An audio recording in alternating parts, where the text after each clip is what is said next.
program. Let's hear some clapping. Let's get excited about Tony coming into the room, and let's welcome. They went crazy. How y'all doing? How y'all doing out there, Dreamforce? Thank you. Please grab a seat. So after that introduction by Mark, we have a lot of history together, and I'm very grateful for the kind words he said. I have had the privilege of interacting with him, knowing him indirectly for about 25 years, and certainly directly for the last 15 years of this journey. And it's so amazing to watch Dreamforce grow from 1,300 people to 135,000, 5 million people online. This man has created like a festival. It's like a music festival for geeks. Excuse me, I mean techies. We're all techies, right? And it's pretty amazing. Can we have a hand for Mark for this creation he's done here called Dreamforce? It's truly amazing. And what touches me most about Mark is his commitment to really find a way to add value. We all know in this room, there's only one way you succeed long term. Anybody can get lucky, do something for a period of time, but real success in any measure whatsoever comes when you do more for others than anybody else. There's no other way to do it. You find a way to add more what? Value. And if we find the way to add more value, we can be superior in the marketplace, but we can also be superior in our own lives. We can enjoy our lives at a different level. We can have a different set of pride that isn't fake. It's not ego. Ego is when you try to make it better than it is, and you know the truth is it's not. But when you really are in a position, when you're in a position where you own what you're about, and you know what you're here to deliver, and you deliver it on a significant scale, then you have an opportunity to really experience not only success, but fulfillment. And this conference has gotten bigger and bigger, not only in its size, but also in its impact. And so I'm really privileged to be back with you here. And I know you're working to raise 1 million meals. And I'm very, very into hunger, to say the least, primarily because I was so hungry at a stage of my life. And my life was completely changed because when I was 11 years old, we had no money and no food. And we'd gotten used to that, but it was Thanksgiving, which makes it more emotional. And my parents were saying and doing things that after you say them, you can never take them back. And it was very profoundly painful, obviously, for myself as the oldest and trying to keep my brothers and sisters from hearing it. But it profoundly changed me because that day something changed my life, and it was somebody simply coming and delivering food. And it wasn't the person, wasn't giving it, it was a delivery guy. And it wasn't a happy moment for my father. It was interesting. My mom and dad are yelling at each other. My mom's saying things to my father, "You haven't taken care of us." Pretty painful moment. And the door happens, and I go to open the door, and there's this tall guy standing there with these big bags of food, and on the ground beside him he had this pan with an uncooked turkey. And he said, "Is your father here?" And I said, "Just one moment." And I sprinted to get my dad, thinking this was going to be the most euphoric moment you could possibly imagine. Like God had come by and surprised us, somebody cared about us, whatever you wanted to frame it. And my father came to the front door begrudgingly. When he saw the man, he got very angry. And he said, "We don't take charity." And he went to slam the door. And the man was a very tall guy, and he put his arm or shoulder against it. It kind of bounced off of him. And he said, "Sir, this is not charity. Everybody has tough times. And somebody knows you're in need, and they want you to have a beautiful Thanksgiving. Please accept this gift." And my father got even more intense and started saying, "I don't accept charity." And this time the man put his foot there, it bounced off of it. And then he said something to my father that I thought my father would hit him. He looked at my father and said, and he looked at me in the background and said, "Don't let your family suffer because of your ego." It was intense words to say. My father didn't know what to do. He grabbed the food, he slammed it down and slammed the door. And I tell you the story because everything in our life is controlled by 3 decisions. And those 3 decisions I'd like you to look at today because I really want to deliver for you. I didn't come here to do a speech. I love Mark dearly. I really want to serve you, and you all giving the greatest gift you have, your time. You can get your money back, but you can't get your time back. And so I really want to serve you. And I think one of the most powerful things we could do to serve you is have you become clear of what the controlling force is that's controlling the quality of your life. And you and I both know it's not the amount of money in your pocket. It's not who you know. It's not even what you've been through. It's really the decisions you make moment to moment about a couple of different things. And the 3 decisions I made in that moment that I'd like to pull your attention to just real quick are, in this moment you're making these 3 decisions, by the way. The first one is, what are you going to focus on? In that day, my father focused clearly on the fact that he had not taken care of his family. And whatever you focus on, you're going to feel. In fact, many of us in this room, who's ever focused on something, you were thinking something horrible was going to happen, you experienced the pain of that failure or that challenge in your life, and then it never ever happened. Who's had this experience? Say, "I." And if things aren't bad in your life, you can always think of shit that hasn't even happened yet and feel bad in advance.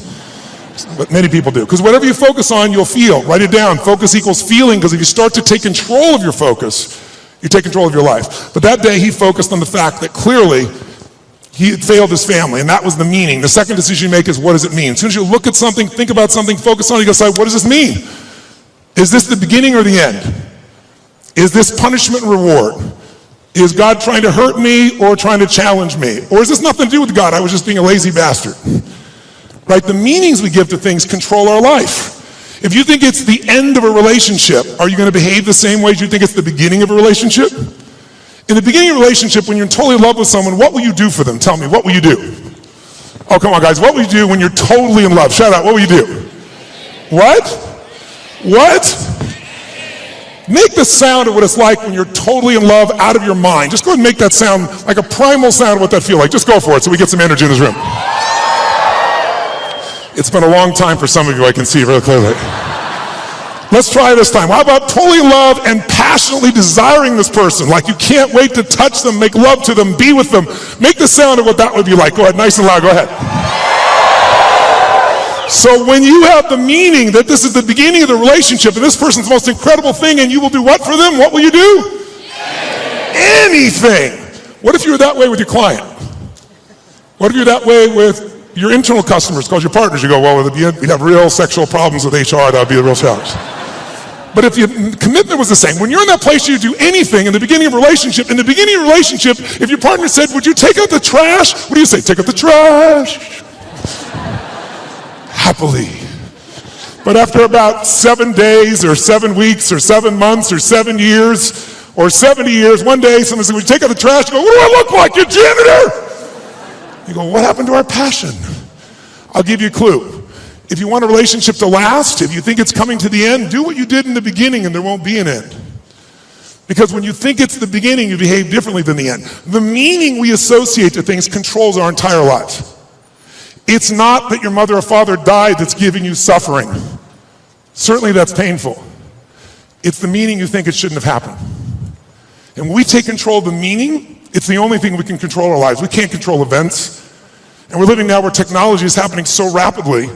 It's magnificent what it does for our lives. But we all know with that technology, our psychology is not developing as rapidly.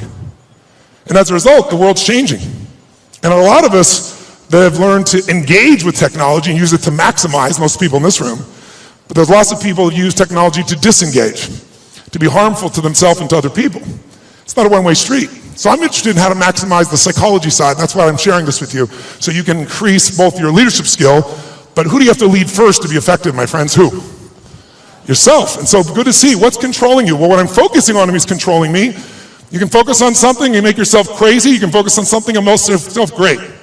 In this moment, you could be worried about Ebola, because we all know it's coming. People are freaked out all over the world. 36,000 people die a year of flu, and the whole world is focused on Ebola. Because the news is not designed to inform you, it is designed to startle you. Because that's how you sell things.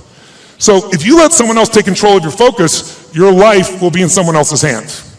So first decision is what you're going to focus. Second, meaning. My father that day focused on he hadn't taken care of his family, and the meaning was, I know what it was because he said it out loud, then I'm worthless. Now when you come up with a meaning, it produces an emotion. And if you and I want to look at the quality of our life, there's only a way to define it. One way really, that's real. How do you feel every day? If every day of your life you got $1 billion and every day you feel guilty or angry, by the way, nothing worse than an angry rich man or woman, isn't there? You just want to slap them, don't you? How do you have the right to be angry? But they find a way. But if you got $1 billion and you're angry and you're pissed off and you're guilty all the time, what is the quality of your life? Angry, pissed off, and guilty. If you have nothing, I live in Fiji a portion of the time. I have a home there and a resort there and kind of 2 families of villages there that I interact with the last 25 years. And when you go to Fiji and you walk down the street or you drive by, people jump up and they yell, "Bula, bula, bula," which means welcome, be happy, we love you. And you drive by 5 minutes later and they jump up, "Bula, bula, bula." And you're going like, what drugs are they taking? No one's paying them. But they're so happy. They're in such a different state. They've learned to focus on something else and come up with a different meaning for life. But if the meaning is it's the end, if the meaning is that you're dissing me, if the meaning is you don't care, whatever meaning we come up with, that affects the third decision, which is what am I going to do? And what people do is based on the meaning, since the meaning creates emotion. right? You can be miserable no matter what you have, and you can be euphoric having nothing. We all know it's true. In fact, is it possible to learn to let, for example, all hell could be breaking loose around you, and you could just be sitting in a chair in this centered space, all hell breaking loose, and you could still feel great? Is that possible? Yes or no? Yes or no? Sure, but you and I live in a Western culture where if you sit and bliss out, people come and take your furniture. So we have to be good at not only controlling the internal world, but our external world. And that's shaped by what we do. And what people do is based on their emotions and also their role models. So I thank you, Mark, and I thank all of you that are role models for people, where you show people that success does not mean taking, that success can mean truly growing and giving. That money, resources, and opportunity are things to be shared. They're things that are tools for a quality of life that you're able to enhance for people and for yourself and your family. Pretty beautiful thing. My father that day decided what to do was, if I failed and I've been worthless to my family, I must leave. And he did. And to me, it was the worst day of my life. I'll never forget it. I loved him more than anything. I had 4 fathers. He's the one I finally got attached to. I was like, Mom, I'm confused. But then finally, years later, I got the benefit of it, because out of all those experiences and all that pain, that day I made 3 different decisions. First decision is I just decided to focus on something different than him, and that's the power we have. We get to decide what to focus on, and my decision number 1 is I want to focus on the fact there's food. What a concept. Pretty cool. But the most powerful thing to change my life was meaning. I said, what does this mean? Because my father had always said, my mother had always said, nobody gives a shit. Nobody cares. Don't care about anybody, they don't care about you. And that day I had physical evidence. Those you bringing food, I want you to know that's not just food. That's called love for someone. That's called hope for someone. That's called surprise for someone. And that day for me, I went, strangers care. And so I started caring about strangers. And I decided someday I'm going to do the same. So when I was 17, I've had 2 families. It was like one of the most incredible experiences of my life. I went to the grocery store. I was all excited, saved up all my money, went to the manager and said, I want to feed 2 families. This is what I'm doing. It's not for me. Give me a discount. And he gave me 10%. And I thought, cheap bastard. But I went out and I delivered this food, and ironically, I called this church and I asked in the barrio, a particular place, where are some families in need? They gave me 2 names. I put on t-shirt and jeans. I wasn't going to be acknowledged. I also didn't want somebody to be insulted because I saw what happened to my father. And I wrote a note, said, this is a note from a friend. And I said, I just want you to know, we know you're having difficult times. Everyone does at times. And I want you to have a beautiful Thanksgiving. And please feel loved, take care of your family, and someday, if you can, do well enough to do this for one other family and pass it on. And I put, love a friend. And I had it written in Spanish as well. And I'll never forget, first place I pull up, this rotten old van, stick shift van, that I borrowed from a buddy of mine, with all these bags of food. And I went into this place and got out, pulled up this little tiny building, really tiny, knocked on the door, and when I knocked on the door, this little woman opened the door. It's probably half my size, which is not hard. I'm 6'7", so she's like 5'2". And she looked up at me like this, and she saw the groceries, and she screamed. And she started grabbing my head and pulled it down and kissing me. I was like, no, no, no, delivery boy, delivery boy. And she goes, no, God gift, God gift, God gift. And she didn't speak English, so I handed her the note. She read the note, she crying again, started trying to kiss me again. I said, no, no. She goes, God gift, God gift. So I pointed, where do I put this? In this tiny little room. There's a table there. I put the food down. And I went over to get some more groceries. And when I did, 4 children come running out. And one hits my leg and wouldn't let go. And when they saw the pumpkin pie, it was over. And it was one of the most emotional experiences of my life, because first of all, this little boy just wouldn't let go. And I delivered this food, and this woman was crying and smiling. And I stayed there just to take it in for a few minutes, seeing them all. It was like going back in time. And then as I went to go leave, I couldn't speak Spanish, and she was like trying to say something in Spanish. I didn't know what to say, and it was Thanksgiving, so I said, Feliz Navidad. It's like, I heard the song, okay? And she laughed and laughed. She's crying and laughing. One of the more beautiful experiences of life, isn't it? When you can have both those experiences in your body simultaneously. And I remember I got in the van, and all the 4 kids were sitting on the bench here, and she's standing there waving, and I pulled and go in reverse, and I looked in the mirror, and as I looked in the mirror, I saw these kids there, and I saw Mom crying and smiling still, and then I lost it. I started crying uncontrollably. And I'm like trying to put the thing in gear, through tears coming through my eyes, and I thought to myself, what? I mean, this is a beautiful thing. Why am I crying?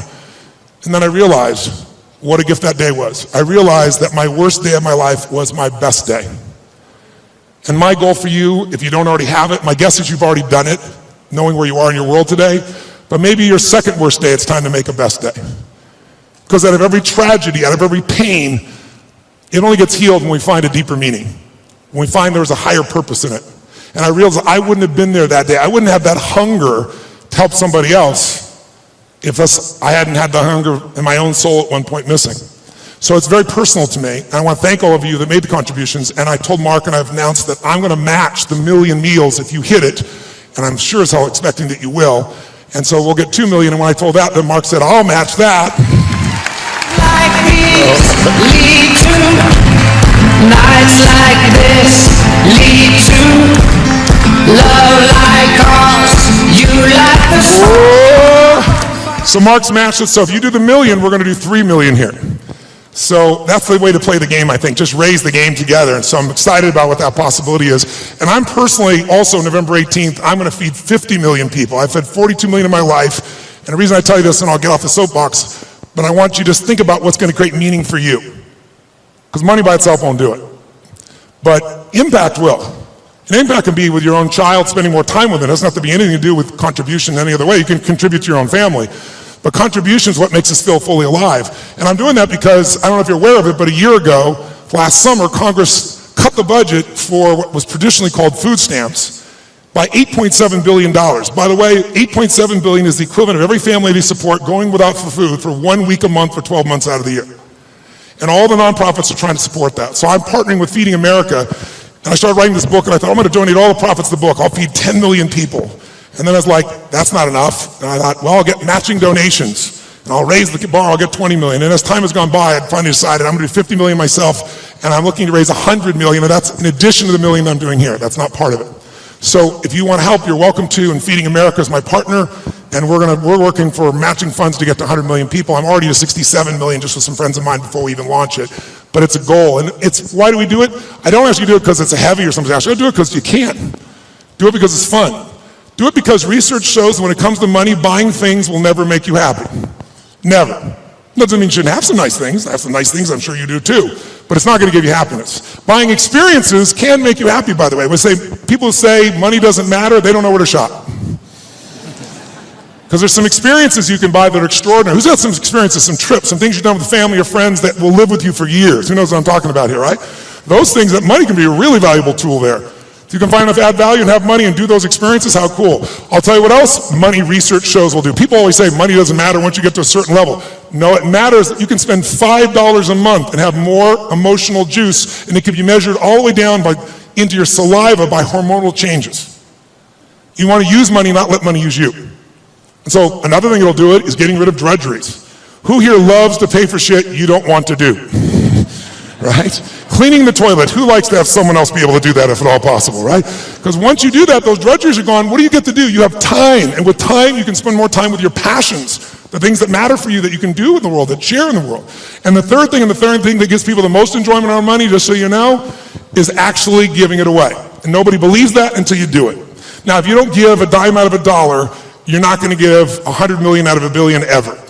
Don't kid yourself. So the place to start wherever we are. And if you do, I think you can find there's enormous enjoyment in that process. And I think you'll also find if there's somebody you love, you do something for, it's even more. So that's why I'm here. And I want to now make sure in the time that you're here, let's kick this in gear and let's talk about 3 things that can truly change the quality of your life. Number 1, first of all, if you make new decisions about the focus on, try this just for a moment. Just for a second, take a deep breath in. Exhale and give it a moan. That was really pathetic. Let's try that again. Deep breath in, then make it a sexual moan and thoroughly enjoy it. Oh, that was much longer and deeper. I like that. That was good. One more time. Use deep breath in and give it a moan. Now, one of the things that I want to talk to you about here tonight, this afternoon, is really simple. And that is, everyone here is in business, and there's a problem that all businesses have. We're in the most competitive environment we've ever been in. We went from, 500 million people being online to a couple billion people being online. And in the next 4 years, they're saying we're going to have 3 billion more online. That means this entire world is a bigger market. If you're the person that adds more value, it also means you're going to have more competitors than you've ever seen in your life. How many think the economic world that we're in today is going to stay the way it is? Raise your hand. Okay, one man on drugs, there's always one. Okay. How many think that the economic environment's going to go through seasons? We're going to have some more ups and downs as we adjust to what's happening in the world here. Say I. Well, then if we know that, our goal, you and I as leaders, should be to anticipate that. In fact, everyone in this room is a leader of something, whether you're the leader of a company or whether you're a leader of a department or whether you're a parent or hopefully you're a leader and not a follower. If you're a leader, you've got to exercise that skill. And so I want to talk to you about that and one of the most important skills at that. But most people don't exercise that leadership because they're dropping behind in their skill sets. And I'll give you an example of what I mean. How many of you in this room, I want an honest answer. I'd like you to yell the answer and raise your hand if you would, please. How many of you in this room have ever experienced the absolute total humiliation of playing a video game against a child? Scream I if you've done this experience. Oh, come on, let me hear you. What happens when you play the child? Who always wins? Come on, who wins? Always. Why? Is it because they're faster? Is it they're smarter? They're younger? Their neurons are functioning at a quicker tempo? Here's how it usually works. You're a mother or father, you're an uncle or an aunt, your grandfather or grandmother, you're a friend of the family, you're looking for a gift. We live in a tech world, in a world where today children play with an iPad and learn how to use it before they know how to tie their shoes. How different is that world? I was with Mark yesterday with his daughter for her six-year-old birthday, and we're talking about things, and she's got these Legos, and a friend of ours says, oh, my 6-year-old goes on the iPad, searches on YouTube for videos on how to build cool stuff using Legos, and starts to study how to build all these structures. That's the world we're in that our kids are in at 6 years old. And imagine what else they're searching for and finding at 6 years old. It's a wild, wild world. So here we are with this technology, and most of us are not seeing what it's doing for us. So you sit down with this child who's high-tech, you're not.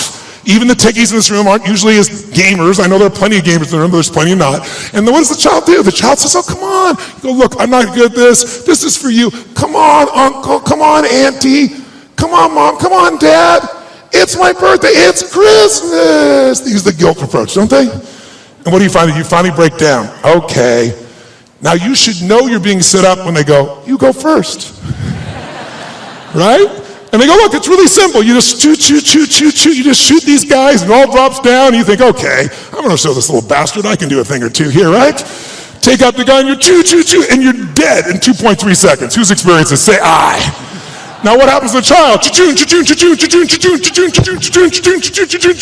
And about 45 minutes later, you get your second turn. Am I right? And then you're really pissed. You're dedicated. You're devoted. You're focused. You're going to take this thing out. You last 4 seconds and you're dead. Out of the side of the head. The kid. 45 minutes again. Who's had this experience? Say I. Why does the child always win? Is it because they're faster? Is it because they're smarter? Is it because they're stronger? No. It's because they played this game before. As a result, they have the secret to success. They know the road ahead. And if you know the road ahead, you have an incredible power called anticipation. Anticipation is the ultimate advantage. See, winners, leaders anticipate, losers react. The reason you get beat is you don't know where things are happening, so you're reacting. Reaction is always stressful. And yet so much of our life is predictable if we just were to study it, not be caught up in our day-to-day. It's predictable the challenges you're going to have in your relationships, or with your kids, or with your body, or with your job, or with your economics, or with your mother-in-law or father-in-law. These are predictable. And if you were to anticipate these things and put a strategy in place, you could take it all out and have the quality of life that you deserve. In business, it's everything. Those that anticipate, those that lead, and then there's those that follow. The followers are the reactionaries. So the more we can anticipate, and you can't anticipate and lead unless you first learn how to lead yourself at a different level. And so I love to have you just see that if you and I can start to take control of our focus, and we can start to take control of the meaning of our lives and make something really that meaning that empowers us, because look, what's wrong is always available, isn't it? There's always an Ebola, a bird flu, there's always something that's going to kill the entire human race tomorrow on TV. And then there's your life. What's wrong is always available, and so is what's right. And you have to take control of that focus, because otherwise you become the follower and you get to live your life. Even though you're a smart person, we're all smart, but it's easy to get led astray by everybody else's focus, isn't it? and then all of a sudden let them create the meaning for us, and then all of a sudden we're settling for a life far less than what we desire or deserve. So my approach is really simple. My approach is to say, let's you and I, just for a few little time we have here, and by the way, this to me is a little time, a couple hours, 2.5 hours I guess at this stage, because kind of the minimum length of seminar I do is 50 hours, 50. And you go, are you kidding me? I don't like to hear myself talk. I like to see people do things so often they build muscle, not just thoughts. And so one thing I'm going to ask you to do in a few minutes is we're going to go from this passive mode that you're in right now into full engagement. Because if you get fully engaged, it's amazing what you can accomplish and do. When you're partially engaged, you get a little bit of result. When you're disengaged, we all know what you get, nothing. And we live in a society where most of us are so overwhelmed. There's so much information. We're not having any problem with information. We're drowning in information, but we're starving for wisdom. And so we got to separate it out. And so one way to separate out is I'd like to talk to you about 3 things that can help you increase your performance and your life. Because what I'm obsessed by and have been for 37 years is what can increase performance for an individual or an organization. But also I'm equally obsessed about what's going to make somebody fulfilled. Because who's had this horrible experience? Who here has ever achieved your goal and then your brain said, is this all there is? Who's had this experience here? Say I. And that's worse than failing. At least when you fail, your brain can say, I can figure this out and do it again a new way. But when you succeed and you're miserable, you're basically technically screwed. So what I want to make sure that you and I do is we set ourselves up to be able to win. So there's 3 things I'd like to walk you through. 1, I'd like to walk you through how to the competitive edge that's going to get you both the performance you want at the highest level and also the fulfillment you want. Because if you want to know my view, I can tell you there's 2 master lessons in life. Lesson 1 is the science of achievement. If you want an extraordinary life, if you want a magnificent life, which by my definition has nothing to do with me, it's life on your terms. Some of you, what's an extraordinary life? It's having a cool little company. For some of you, it's having a big billion-dollar company. For some of you, it's not a company, it's 3 wonderful children that you totally love and adore and spend time with. For some of you, it's poetry. For some of you, it's making a difference in the environment. It's different for all of us. It's life on your terms. But if you're going to have an extraordinary life, you need to master, number 1, the science of achievement, which most of you are damn good at or you wouldn't be in this room. Right? You know how to go from where you are, have a vision, make it real. Speeding that up, that's my business. And when Mark talked about it, he actually showed me the other day, we were together a couple days ago, and he showed me the very first day he did his V2 Mom, which is really a simple way of saying, what do you really want? What's your vision? And your values is, why do you want it? And walking through the obstacles and the solutions and strategies to get where you want to go. And he showed me on the back of an American Express bill where they designed on the very first day Salesforce. And there you see that day where he engaged. He engaged in his vision instead of settling for a life that someone else had designed. He had a great life, extraordinary life. Top guy at Oracle, working for one of the most brilliant people on the face of the earth. Can you imagine how hard it would be to leave there and start something from scratch? But he had something larger that he wanted. So how do you do that? How do you get yourself there? You got to understand the science of achievement. But I know so many people I get the call from, most successful in the world, business person, politician, leader of some sort, economic leader, financial trader, and they call me up and they want me to change something in their business, but I know what they really want. They really want to find fulfillment still. Because success without fulfillment is the ultimate failure. Who's with me on this? Right? You make everybody else feel great. I mean, it's a horrible example. I hate it. But we all know an extraordinary spirit that took his own life just recently probably lit up more human beings than almost anybody alive when it comes to humor and joy. He made everybody else feel happy but himself. It's sad. You don't want that to be you. If there's any gift he can give besides his joy, is the evidence of what you don't want to move towards. Nobody in this room is going to move towards that, but we do it at a little level. We die a little bit along the way by giving up what we really desire and believe in. And my goal is to make sure, see if we can wake that up. So, and by the way, fulfillment is as unique as there are people. Achievement, there's laws, right? You do this. Money, there are laws. Your body, there's laws. We all have biochemical, special, unique identities, but there's certain fundamentals. If you do them in mass, you're going to be overweight. If you do them differently, you're going to be fit and strong. Same thing with money. But fulfillment is as unique as art. Art is what one person thinks is beautiful, somebody else can think is ugly, and that's perfectly fine. Have you ever gone to an art museum and you see this big red square and they go, $10 million, you go, you gotta be kidding me. $10 million for that freaking square? I'll draw you a square! But someone else, no, look at the texture, the taste, the flavor, I can taste the paint from here. They have a different way of being fulfilled, right? So those are the two kind of lessons of life. So this is what I'd like to do to help you with both those today if you want to play with me. Number one, let's take a look at what will give you the edge. Who's up for having a competitive edge in anything you do? Say I. And it's not BS and it's not positive thinking. It's something you can test because the edge is what's going to get more out of you. Second, I'd like to show you how to create a breakthrough. Who here has an area of your life where there's something you've struggled with for a while and you're sick of struggling with it and you're sick of making excuses and you want to actually change it today? Who's got one of those in your life? Say I. If you want to play full out, I can show you that. And the third element really affects the other two, and it's really the one that affects business and life, and that's the power of engagement. All of these are tied to engagement. And I'll tell you what triggered me on this, is thinking about how could I add the most value here. And engagement is one of those, new flash words in the corporate culture we all hear about, full engagement, partial engagement. But it's really true. Engagement plays such a huge role, and some of the studies that are out right now are mind-boggling. Have you seen the recent studies that they've done?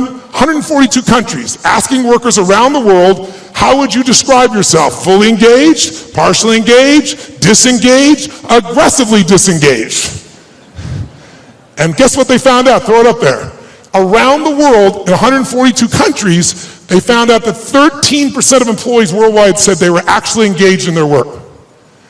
Now, for us in this room, you'd say that's absurd, there's something wrong with the survey. Well, you'd be right. In a room like this, it's full engagement, or at least a lot fuller engagement. America has the highest engagement of any country in the world, is 29%, which sounds so much better when you're 13. So which would you rather have, a punch in the face or a kick in the stomach? But let's flip that around and say, what does that really mean? It means 71% of people are disengaged at work in the richest, most powerful, most influential country in the world. It's mind-boggling. Now, if it was only one study, you'd say, it was a partial, but you can see study after study coming up with similar numbers, slightly off, but pretty much the same ratios. Now, here's what's really interesting. Of those 71%, there's a group in there, about 24% of them, that are actively disengaged. You know what that means? That means they hate what they do and they hate you. Now, this is pretty important, isn't it? They hate what they do, they hate you, and they will actively work to disempower the organization. Who has ever bumped into one of these humans? Raise your hand, say I. Okay, so when you bump into these humans, it's not usually a pleasant experience, and we all know they're out there. And by the way, how much damage can they do in a world that has, social media everywhere where good news travels fast and bad news travels faster, and people don't care what the truth is afterwards. It's a cool story, it makes it go. So this is an area that if you're going to change your business, you got to make a difference. So here's what I'm looking at. What makes the difference in people? What makes the difference in an organization? And I would submit to you that it isn't getting a head start. You can find individuals who you give everything to. You can love on them, give them a great education, they get a great economic background, and can spend the rest of their life going in and out of rehab. Who's seen this before, knows what I'm talking about? Say I. On the other hand, you see people that life's kicked in the face, somebody's been abused mentally, emotionally, physically, you name it, and they become the Oprahs of the world. So it's certainly not, advantage does not come because you were given something. And by the way, in business, advantage doesn't come because you have most resources. Companies with most resources don't win. The most resourceful companies win. The most resourceful companies are the ones where employees are the most engaged. And it's statistically proven. You look around and you say, who had the lead? Well, before YouTube, there was Vimeo. They had a year jump. Pretty much the same technology, just didn't engage as many people. Before Google, there was, what happened, Yahoo? If you're out there, what the hell happened to you people? Right? Before Facebook, there was, what happened to MySpace? Facebook was more engaging. Engagement is really the new factor. Being able to be fully engaged. And by the way, in your intimate relationship, how important is engagement? Some guys go, very important, I want to put it off as long as I can. No, I don't mean that. Full engagement in that area is going to determine the level of fulfillment you have or don't have in a relationship, right? The more engaged somebody feels that you are with them, the more energy you have, the more connection you have, the more aliveness you have. So part of what I'd like to kind of experiment with here is kind of discover what creates engagement for real with you, what creates disengagement, because these are huge factors. Because if you understand what they are, your level of performance, your level of results, your level of leadership, your level of joy will change very, very radically. Who's with me that engagement is not just a term, but something that can make a difference in your body? Let me see a show of hands. Say I. Now, I'm asking if your hand raised for some engagement. Because here's what research shows. If you listen to me passively as I'm talking here, guess what? Within a month, if you just listen, sit passively, which most of you are doing, and there's nothing wrong with this, what you've been doing your whole life, what you've been taught to do, you'll remember about 10% of what I say 2 months from now, which basically means you wasted your time today and I wasted mine. 10%. How many came here because you want to learn something, do something, change something, make something stronger or better? Say I. If that's true, then if all you do is take notes, which I don't see anyone barely doing, thank you very much, a few of you. I stand corrected. Then nudge the people on either side. What's wrong with you, bitch? Come on, where's the notes? Right? Because I don't know anybody who's got that great a memory. In my entire life, I've kept journals. Because here's what I learned early on. Writing it down, if I never look back and read it again, the physical act of writing it down drives the grooves deeper. Repetition is the mother of skill. You look at anyone who's masterful, why are they masterful? Why can LeBron James do what he can do? Because he's done it a few million times, right? You know, Kobe will go out and make 300 shots before he will leave that floor every day. 300 shots. The same freaking activity. Most people in tech world, I heard that story, I know that thing, oh yeah. If you're not doing it, you don't know shit. You understand. And understanding in $3 will almost get you a Starbucks. If you're going to master something, you need to get the repetition where you get it in your body and you bring emotion to it, and enough motion, enough repetition, it gets in your body, and now it becomes physical mastery where you don't think about it and you just do it. Mastery is tying your shoes. Most of you can do this, chew on some gum, send a text simultaneously. Not some people leave their tongue out while they're doing it, but you get the idea. If you do something enough, and you're confident enough, you're certain enough it's in your body, that's mastery. So I'd like to see if we couldn't get to a different level of mastery in this. And what I'm going to ask you to do is, by the way, if you listen and take notes, just write those notes down or you type them in, whatever you do. Research shows you'll retain about 40 to 50% of what's been said. For the future, I'd highly engage or encourage you to do that. Now might be a good time. And then the third most powerful one is if you physically engage your body. If we ask you a question, yell back the answer. Or in a few minutes, I'm going to ask you to actively engage in a different level. Engage with each other. Do some crazy things you wouldn't normally do. What that does, it brings up engagement, 80-90% retention, because now it's not just a thought or a right, it's a feeling in your body as well. And if you do that, you're going to retain it. Who's up for doing more and holding on to more? Say I. Then to do that, I'm going to ask a couple things. One is if I ask you a question, please yell out the answer. You're already doing that. You're being very kind, but don't be kind anymore. Do it with more passion and intensity. Because I'm not going to ask you questions you don't know the answer to because I want you to feel good about yourself. But if you yell out the answer, you'll activate your body's nervous system. Make sense? And the more you activate, the more energy you'll have.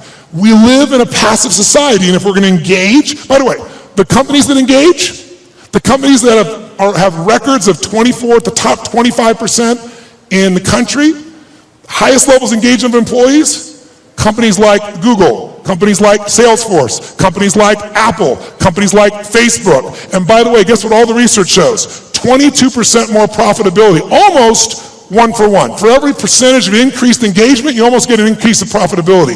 But I would argue you get that in your personal life as well. The more engaged you are, the more the other person will become engaged.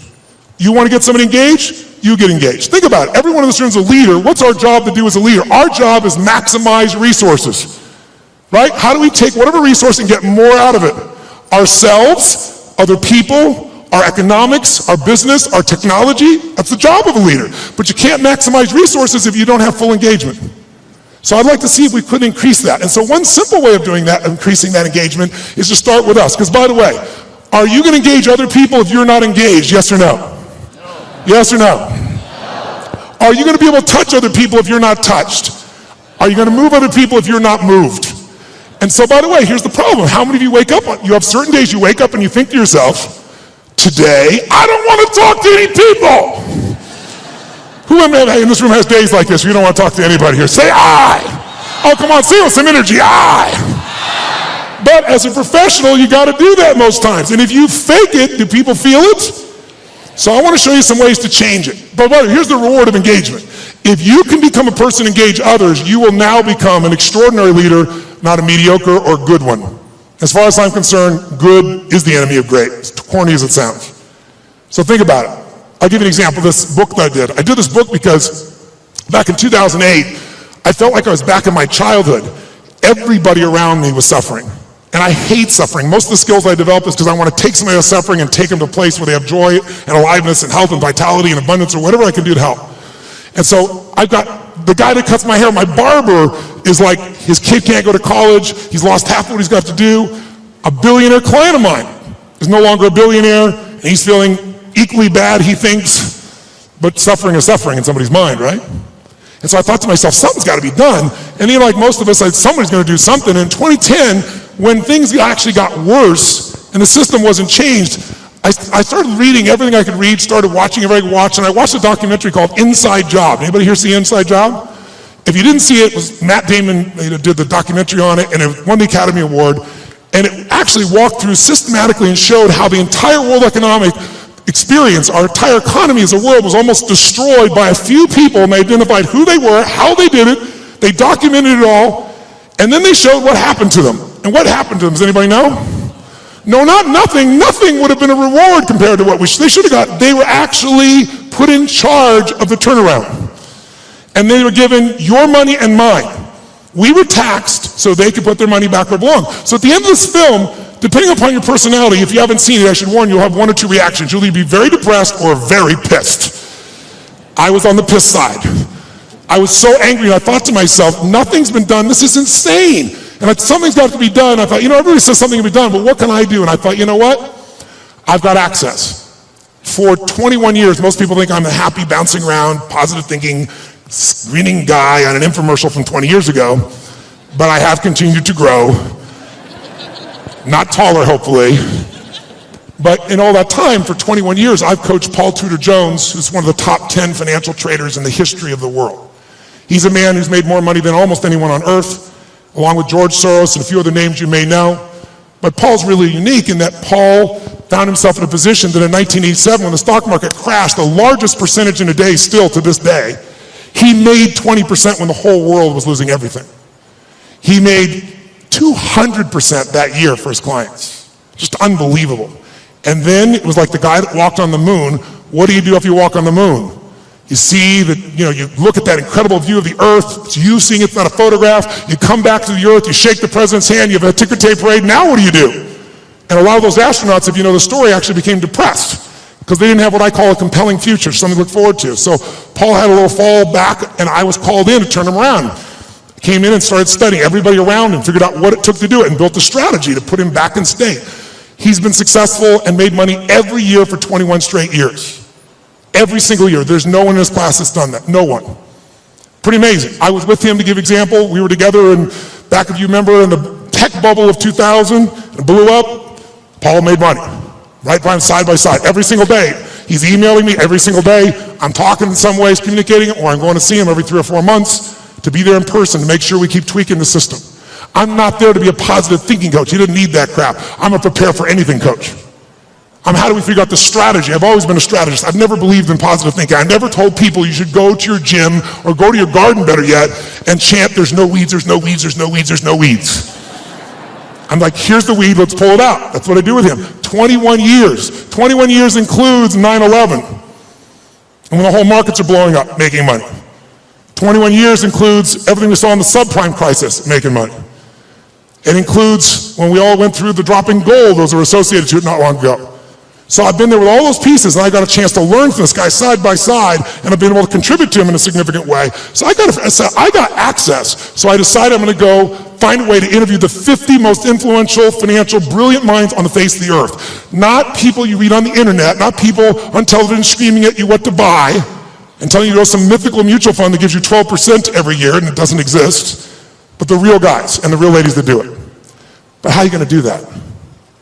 How? I'm going to call up to Tony Robbins. I'd kind of like to come interview you. You're worth $27 billion and I'd like your time. You have to engage people.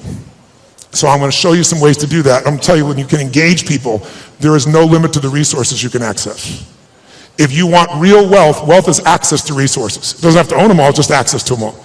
You can do whatever you want, go wherever you want to go. That's real wealth. And you can do it if you can engage people. And engaging people is finding a way to meet their needs, not yours. If you meet their needs, your needs can be met as well.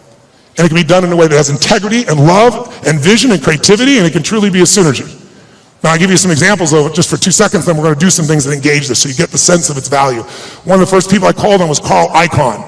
Carl Icahn is a very gentle soul. He's a man who has a hard time expressing his true feelings about things. Who knows who Carl Icahn is? So you got a sense here. He's worth $27 billion. He has made more money. In fact, on the cover of Time magazine, they called him the master of the universe because Kiplinger did a little study and found out Warren Buffett is not the most profitable person you could have invested with. Carl Icahn is. In the last 14 years, you would have made 1,600% with Carl Icahn. 75% overall in the S&P with the ups and downs, right? Net, I'm talking about after inflation. If you had invested with him in 1968 in his company, you'd have an average return of 31% for all these decades, doubling your money every 2.6 years. If you were with Warren Buffett, you get a mere 20%. This is an amazing guy. He agrees to the interview. I use every tool I got. I get there, and the first thing he does is he throws out my camera crew. Nope, I don't want this camera crew. I don't want this. I don't want the lights. I don't want this. Like, well, dude, you agreed. I don't care. I changed my mind. Get him the hell out of here. I'm master of the frickin' universe, don't you understand? Says, okay, no problem. Let's do the audio. My audio team goes, no audio. I said, what am I supposed to do? He goes, you got a pen? Come on, you got 10 minutes. 10 minutes? All my interviews are supposed to be 45 minutes. The average one went 3 hours. How? Engagement. I figured out how to engage these people, and I found something inside of them that really wanted to give. Not to me, they got what the mission was to other people. And I got them telling me things nobody tells them. Jack Bogle, been in the business 63 years, showed up for 45 minutes, 4 hours later left his office. And afterwards he wrote a quote for it, and he said it was the most probing, most intense interview you had in 63 years. Provocative and probing is what he said. Now that says to me a pretty cool thing. That means I engaged him better than anyone in 63 years and got those answers, according to him, not according to me. Pretty cool. I went to a guy named Ray Dalio. How many know who Ray Dalio is in this room? Look how few people know Ray Dalio. Ray Dalio has been called the Da Vinci of investing. He's been called the Steve Jobs of investing. But most of you never hear of him because you couldn't access him in a million years. But if you're president of the United States, if you're head of the Fed, if you run China, you know who he is. And I'll tell you why. To work with Ray, first of all, for the last 23 years, he's made 21% per year compounded before fees. Through all those environments. Unbelievable. But here's all it takes to work with Ray. You need a $5 billion net worth. And $100 million is the initial investment, and that was 10 years ago, and now he won't take your money no matter how rich you are. You're talking to him, and he gets a phone call. It's the Prime Minister of China who wants some coaching. A large hedge fund might be $15 billion. Ray's $160 billion. I got hold of Ray. Part of what happened with Ray was he'd been a fan of mine, it turned out, for about 20 years. But what I did, I spent 15 hours to be ready to engage him. 15 hours of total immersion so I could pitch and catch with him. So I didn't just talk, I could do it back. He wouldn't just throw the ball, I could throw it back to him. And guess what? At the end, he has built something over the years called his all-weather fund, which is designed to make money no matter what market you're in. You don't have to know the markets. He said, what if I die? Someday I will. How will my kids have money? How will my philanthropic areas have money? Here's what I'm going to do. I'm going to figure out why a balanced portfolio doesn't work in 2008 or 2000. And everything we've been taught about finance is wrong. And the Da Vinci of investing figured it out and has done it for himself for a decade and a half, and he tested it back to 1925, and it just makes money in any environment. So now his clients get to do it. Not the 1%, not the 0.0, the 0.001%. So I'm sitting down with Ray and I get him to explain how it works, and at the end, we're engaged 3 hours into it, and he tells me how this works, and I said, this is beautiful, but I'm doing this, so I'm not doing this for money, I'm giving all the money away. I want people to have answers, and you just got done saying the average person going to the wealth manager will never work. They can't possibly do it. They might be sincere, they might even put their money in the same place they put you, but how many gold medals have they won, he said. Those are the only people that win. There's only a few. It's a giant poker game with a few winners. So you just said they're not going to win with anybody else. So I said, this is worthless without knowing the exact recipe. How much in this, how much in that, how much in this, percentage, whether I got $1,000 or 20 million, 200 million. He goes, Tony, that's my secret sauce. That's what $5 billion and 100 million used to get you. I said, yeah, but you won't take anybody's money now. He said, yeah. And I said, you're giving away half your fortune with 14 billion. You're a giver. Help a guy out, give me the secret sauce. And he goes, it's really complex. I can't really just share it that way. I said, I know it's complex, but I'm a pretty smart guy and I'm good at simplifying. I believe complexity is the enemy of execution. That's what it is. You got to make it so simple, people do it. Complexity is the enemy of execution. So I'll get it simple, you get it to me, I'll make it simple. He goes, well, it uses leverage. I said, give me one that doesn't leverage, that anybody could do. They could do it with ETFs. He goes, well, I don't know what that's going to look like. It won't be perfect. I said, your worst plan is going to be better than anybody else's best plan. And then he this moment of engagement, this magic moment, he opens up and he goes, okay. And I'm writing like crazy. I got the video camera going. I'm feeling this vibration in my body. I left so excited, knowing it was something special, but not knowing what it was. But that formula, I took it to Hightower, $30 billion asset company, and said, test this, 30 years, 40 years, 75 years, how's this done? Over all that time period, in the last 30 years, it lost money 4 times.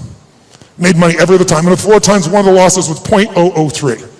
So it really practically lost money 3 times. You know what the average loss was? 1.9%. But the average gain, just under 10, all in. The largest loss in 75 years, it's been right 85% of the time, the largest loss was 3.95, as that was 2008. Less than 4% when the rest of the world, from top to bottom, lost 51%. It's in my book, by the way. And so a bunch of my partners are like, hey, this is a business. Don't put that shit in the book. And I said, you know what, it is a great business. We can help people do it if they want to do it, but it wasn't offered in that spirit. So it's there. I tell you this because I want you to understand, with engagement, you can get anything. But engagement, I want you to define it, I want you to experience it. And so what's the first thing that allows you to engage somebody?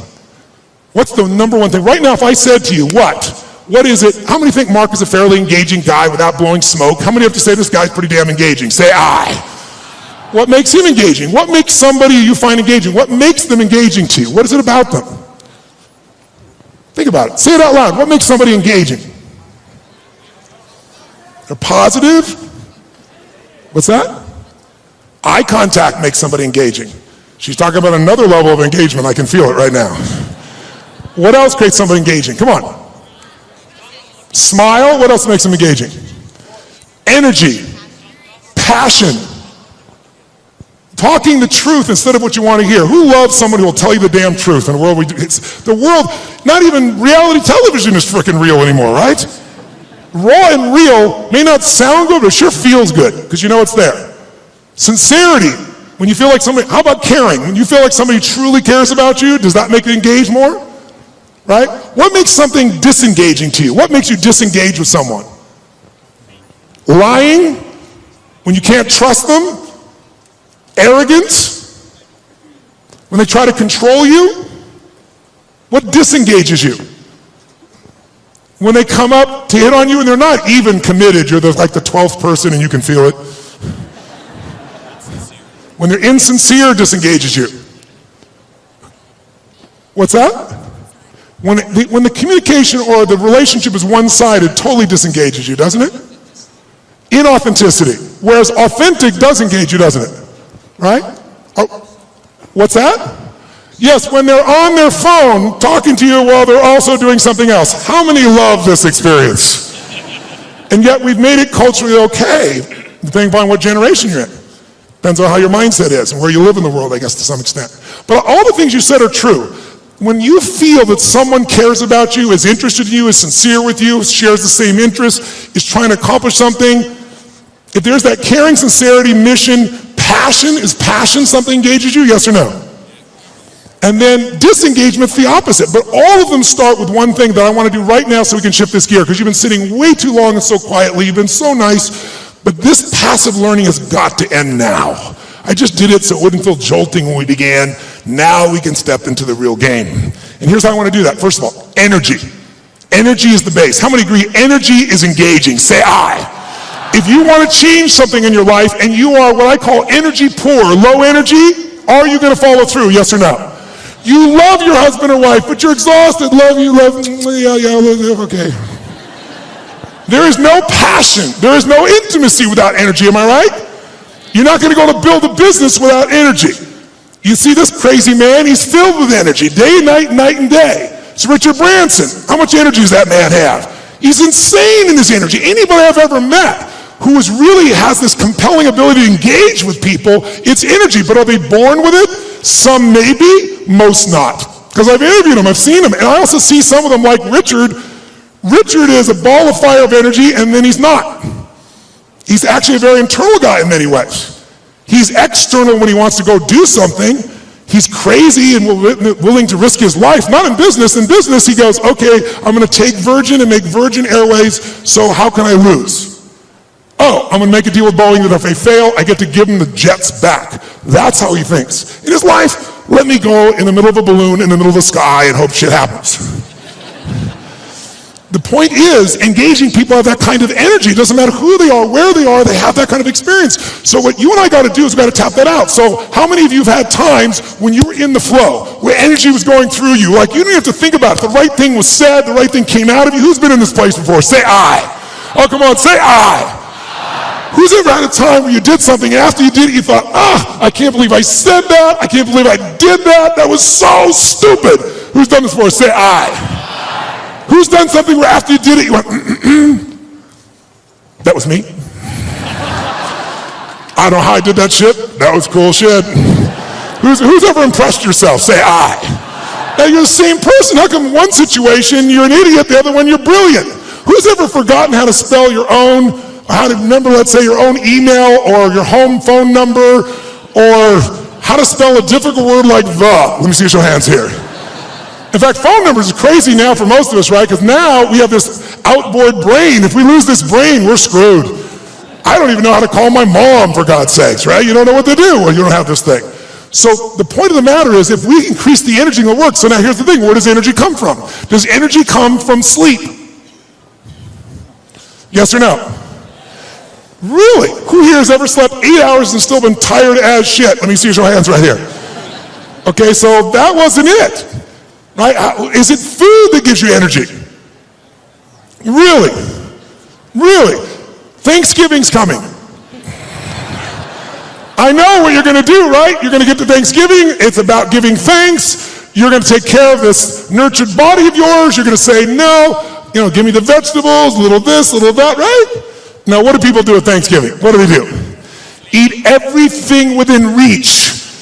And when you're totally stuffed and you can't have another bite, and you say, I'll never what?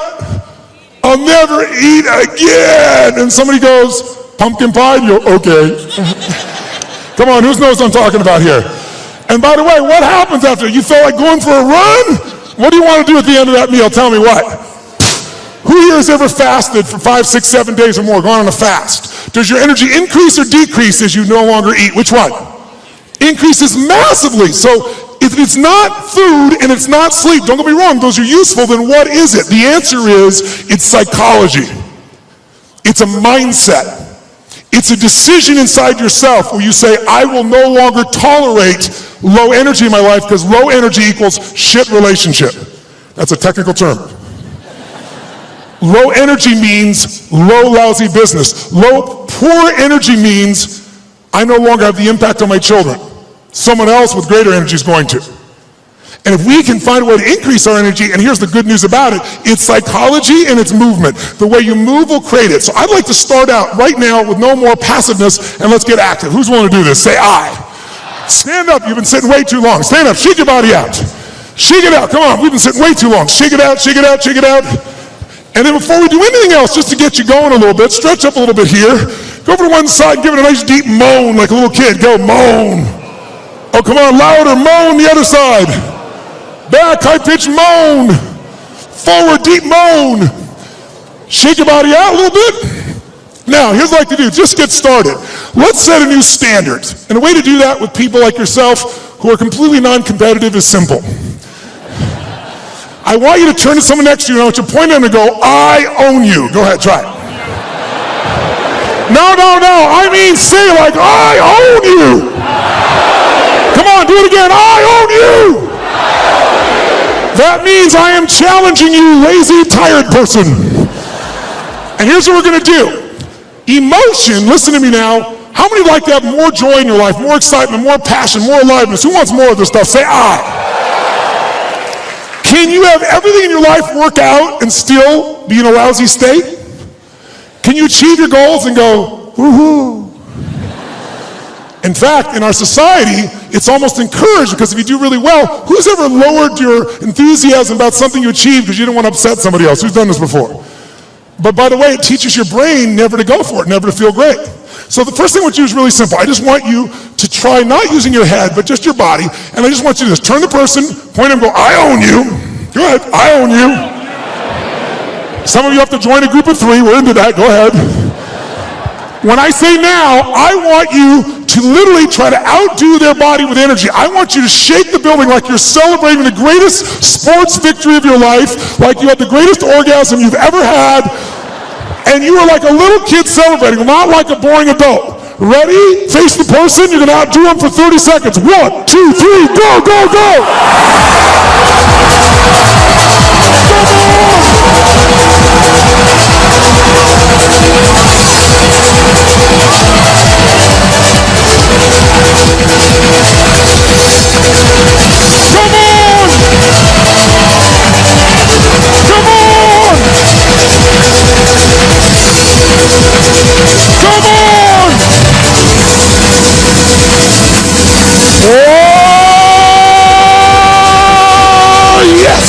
Now, high five your partner and say, you rock, baby. Now, does that feel better, yes or no? I got a question for you. When you feel better, do you treat other people better or worse? When you feel better, you perform at a higher level or a lower level? When you feel better, you're a better lover or a lesser lover? Good.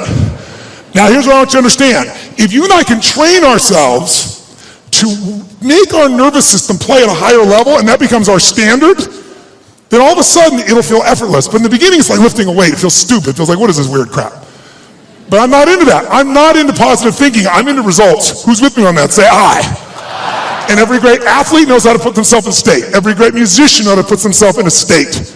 We need to be able to do it. And if you try to do it with your mind, you'll succeed sometimes and you'll fail others. Because your brain is always circulating, can always rationalize something, right? But the body, used effectively, can change it all. So I'd like you to try something real quick. If you're a leader in this room, how many consider yourself a leader in what you do for a living? Let me see your hands. I figured almost everybody. So if you're a leader, that doesn't mean other people follow you, by the way. It just means you live life on your terms. You don't settle for less than you can do or be or share or give.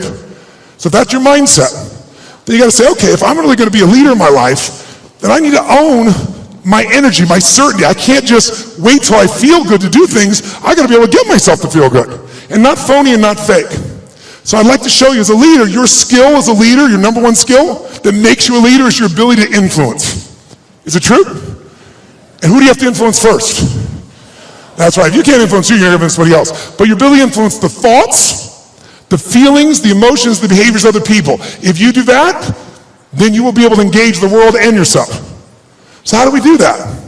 Well, to influence other people, hear me now, to influence other people, you have to know what already influences them. If you try to get your kid to clean the room the way it would work for you, I promise you it probably doesn't work that way for them. Everyone's different, but there are some universals, and one thing that influences all of us is our state. If you're in a pissed off state, if you ever had a friend do something nice and you're in a pissed off state and you snap at them and you feel bad later on, it was just the state you're in, who knows what I'm talking about here? Say aye. So we need to train ourselves to be in a better state. And the second thing that affects what we do long term, besides our state, that's what affects things moment to moment, is we all have a set of beliefs or expectations, or we might call it a blueprint for how life's supposed to be. When life is in alignment with our blueprint, we're happy. When not, we're upset. Sometimes there's nothing wrong with life, we just need to update our blueprint. So for this brief session, let's start with just changing our state, and let's learn something about how your brain blueprints things. So I want you to try something with me. Take your hands out like this, and when I say now, I want you to bring them together like this. When I say now. Thank you. All right, ready? Now. Ready? You can hear the entrepreneurs in the room. They're not waiting, baby. I'm going. I'm ready. I love it. Now. Ready? Now. Ready? Now. Keep your hands together. 32 years of research in 160 countries shows something really simple. As often as you pull your hands apart and bring them back together, if I don't mention it, you will always run the same pattern with the same thumb on top. In fact, notice which one it is. And now, just try it. See what happens. Do it again. Ready? Go. Ready? Go. Ready? Go. Ready? Change thumbs. Go. What's that look on your face? Why does your face look like that? How many feel like this feels a little weird to change thumbs? Let me see if Joe's hands here. Right? Now, try it again. Do it the normal way. Watch how good you feel. Ready? Go. Ready? Go. Yeah, I'm good at this shit. I can do this. Try it the other way. Ready? Opposite thumb. Doesn't look, your faces look really bizarre right now. Now, some of you say, I want to change my business, I want to change my life, but you're really upset about the thumb move. We're really having some problems here. Let's go back to your normal way. One more time. Ready, go. Ready, go. Keep your hands together. Truly, 32 years of research has found something interesting about the pattern of how you hold your hands when they come together. If your left thumb is on top of your right thumb, then the driving force in your psychology is the desire for sex, and you're an incredible lover.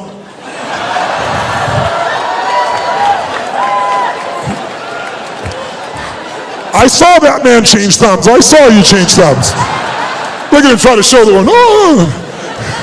However, if your right thumb is on top of your left thumb, then the driving force in your psychology is intelligence, and you will be absolutely financially free in your lifetime. Look at this poor bastard. He's having a thumb fight. Do I want the sex or the money? The sex or the money? If your thumbs just came together and you didn't cross, it means you think you're smart, sexy, and rich, but you will never be any of the three. I'm very sorry for you. This has nothing to do with anything. We're just engaging your body. So shake your body out. Shake it out. And here's what we're going to do right now.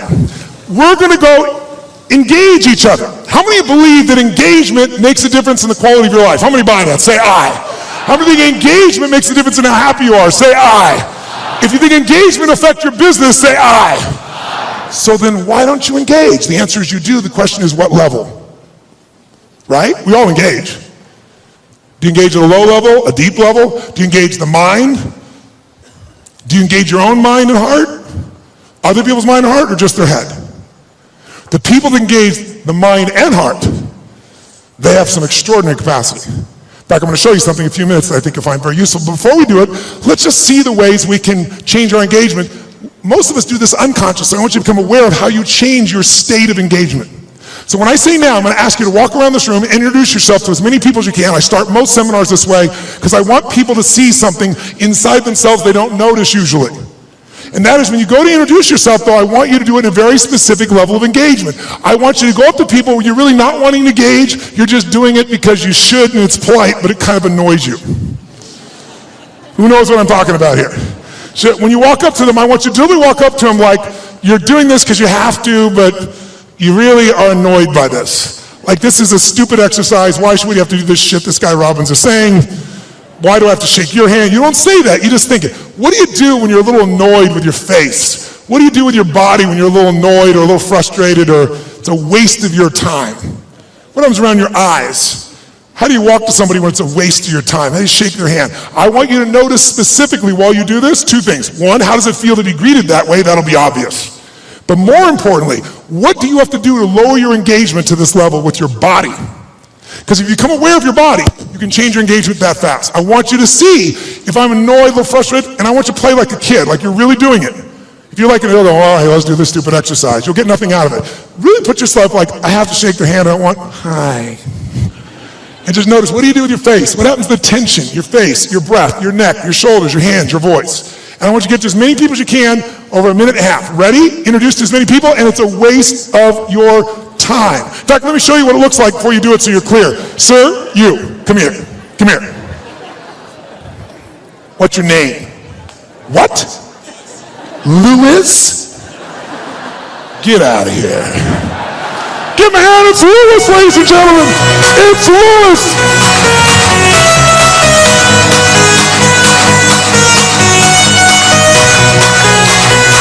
Oh. All right, get to as many people as you can now. It's a waste of your time. See what you do with your body. Go. Stop. Freeze. Wherever you're in the room, freeze. Shake your body out of that state. Now, when I said freeze, that wasn't hard for many of you because you didn't go anywhere. Hi, that shit's over. So, question. Shake your body out of that state so you have none of that left. All right, question. And we got in this room, what, 6,000 people, 7,000, 8,000, whatever's in this room. I think it's 6,000 people. I'd like if you would to yell the answer, because we have people from virtually every country in the world here, and see what really happens. I want to see if we got a measure. Raise your hand and shout yes if you made a significant change in your body to go in that state. Say yes.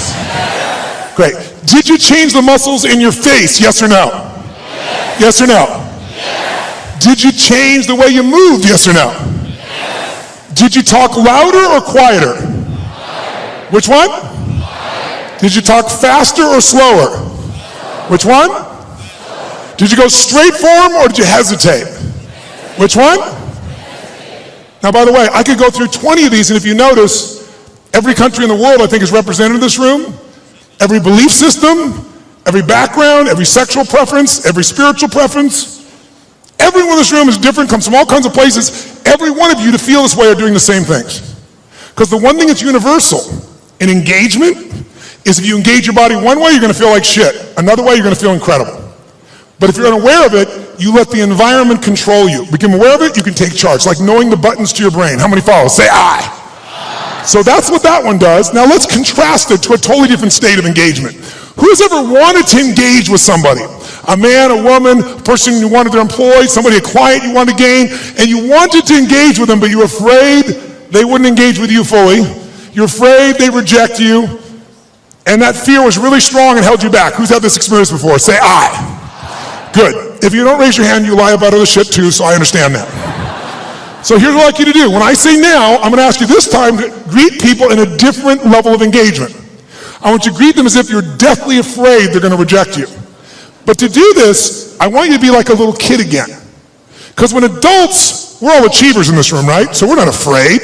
Fear is not a word for an achiever. We just get stressed. Stress, by the way, is the achiever word for fear. You go, no, I'm not scared. I just have to get these things done. I'm stressed out. All these things are done. Well, what if you don't get them done? I have to get them done. But what if you don't? Well, then the thing will fall apart. What if it falls apart? Well, then it'll fail. What if it fails? Then I'll be a failure.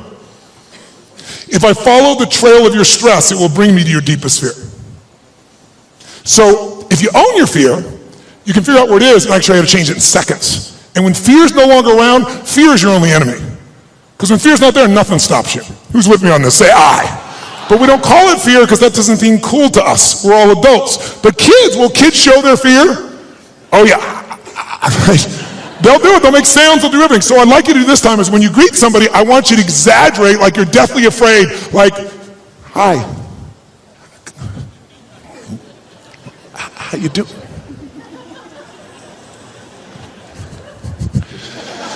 I want you to exaggerate it so you'd see what you're doing on a very subtle level underneath. I'll show you an example. Who's ever watched the Winter Olympics on television and you're in your chair and watching somebody snowboarding or skiing, and as you're watching, feel yourself doing this?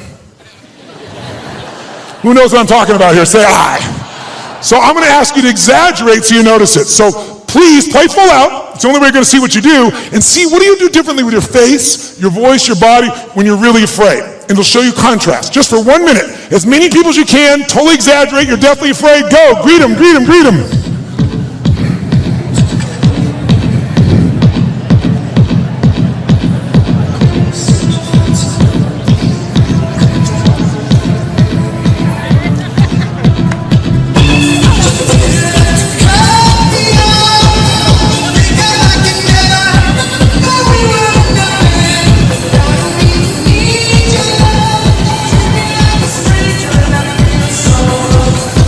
Okay, stop. Shake your body out, shake your body out. Now, nice and loud, did you use your body differently to go in this state, yes or no? Yes. Did you use the muscles in your face differently, yes or no, please? Yes. Say it again? Yes. Did you talk louder or quieter than you were annoyed? Which one? Quieter. Faster or even slower? Slower. Did you go form faster or hesitate even more? Yes. Was there tension in your body? Where? Yes. Now notice, you're hearing the exact same answer from me. I didn't tell you to do that with your body. I told you to be afraid, but you did the same thing with your body. We're all unique, but you have this gift that our Creator's given us called the nervous system. Use it one way, you'll feel afraid. Use another way, you'll be annoyed. Use another way, you can feel incredible. So let's find that. Shake your body out one more time. Shake it out like a little kid. This time when you go to greet people though, how many of you in this room own your own business? Let me see your hands. Own your own company. Let me see your hands. How many of you are leaders in a company where you have to lead and influence significant numbers of people? Good. How many of you in this room are parents? Let me see your hands. Good. How many of you in this room have a relationship with a human? With a human. Let me see your hands. Then this shit will work for you. So here's what I want you to do. This time when you go to greet somebody, I want you to do this. I want you to greet them as if, whether or not they like you or not, in the first 3 to 5 seconds of meeting you, is going to determine whether or not they do business with you or not, which is going to determine whether or not your kids eat next week. Okay? By the way, human beings never judge another person in the first 3 to 5 seconds of meeting them, would they? Would they? So if they, and some of you don't have kids, so let's make the game more intense. If they don't like you in the first 3 to 5 seconds of meeting you, then everyone you care about dies like pigs in hell. That's all. That's all it is. Okay? That's how important. Let's see if you use your body differently if everyone you care about's on the line and they gotta like you in the first 3 to 5 seconds. Ready? Go, go, go. Oh, yes. Now, shake your body out. Does that feel better? Yes or no? Yes or no? Did you use more of your body or less of your body? More of the muscles in your face or less? More of your voice or less? Did you talk louder or quieter? Faster or slower? Did you hesitate or go straight for them? Did you touch them? Did it feel good? Why? You should have seen who I touched. Why did it feel good? You forgot the lesson already. Because emotion is created by motion. And the more you use of the gifts that you've been given, the more of those gifts you experience. See, this is a gift that most of us don't pay attention to, especially in a world where everything we do is in a box. What do people do? They wake up, have a box breakfast, get in their box car, drive to their box office, type in a box, have a box lunch, drive back home in the box, turn on a box, go to a box and open up, get a cylinder to change their state. Right? It's like, that's crazy, right?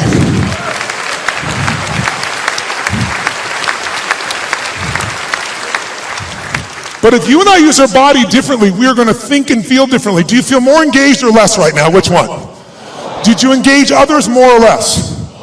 Now, by the way, was that the best way you could greet someone? By the way, did that feel, first of all, did that feel good? Yes or no? Make some noise if you enjoyed that feeling. Come on, make some noise.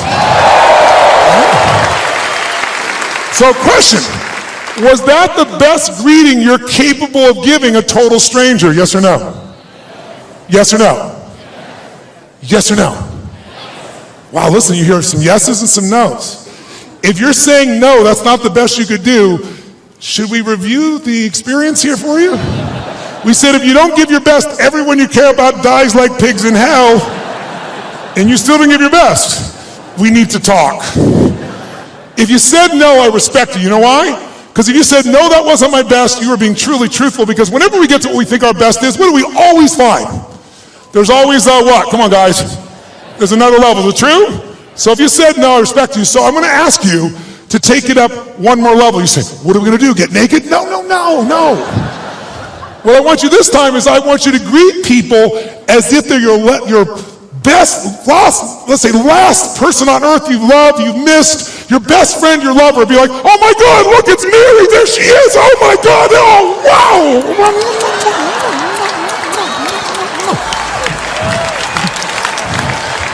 I want you to greet people like they're your long-lost lover or best friend. Ready, go, go, go! Oh, let me hear you clap! Oh!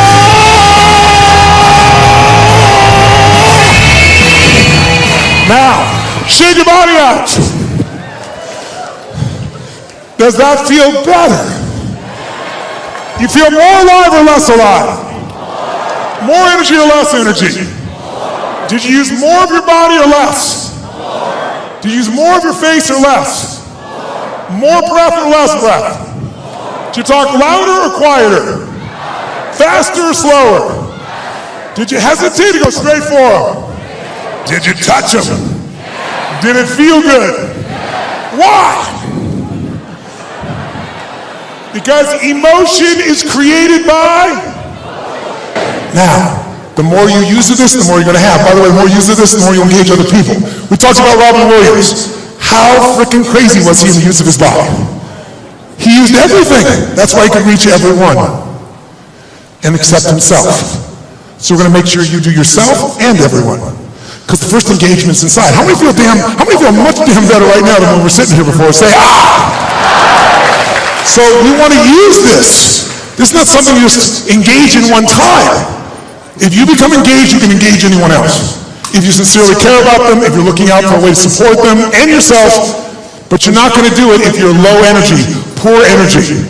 You want to be energy rich. Now, if you do this and you sit down and you don't drop out of state, this energy is still available to you once you turn it on. How many, by the way, feel like sitting down right now? How many feel like rocking and doing something? Let me see your hand. Say, ah! Because life is momentum, isn't it? Just like business is momentum, emotions momentum, sports momentum. So you can build your own momentum, but what you got to do is you got to do the simple practice of putting yourself in a peak state. Because why? Peak performance comes from being in a peak what? So Tony, what am I supposed to do? Go to the president of Microsoft and go, Charlie! I bet it'll change your state. No, but if you start within you, even if you only show a portion of it, like a tip of the iceberg, people feel there's something deeper underneath, even when you don't say it. They sense what's in you. And when that's there, you can have a much deeper impact. Now, why did you come to this conference? Tell me, anyone, why did you come to this conference, sir? To grow. To grow what? What's it? To grow what? To grow inside as an individual. What did you hope would happen if you grow inside as an individual? I'll be a better person. If you're a better person, what will that give you? A better life. If you have a better life, what will that give you? Happiness. So he's got a long story, but he just freaking wants to be happy.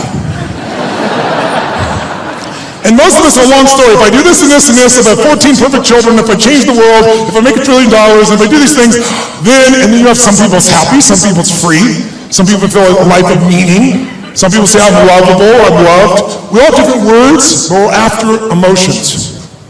Everything you do, and most of us in this room are pretty intellectual individuals, pretty smart individuals, at least we think we are, but this gets in the way often of this. And we forget this is what we're after.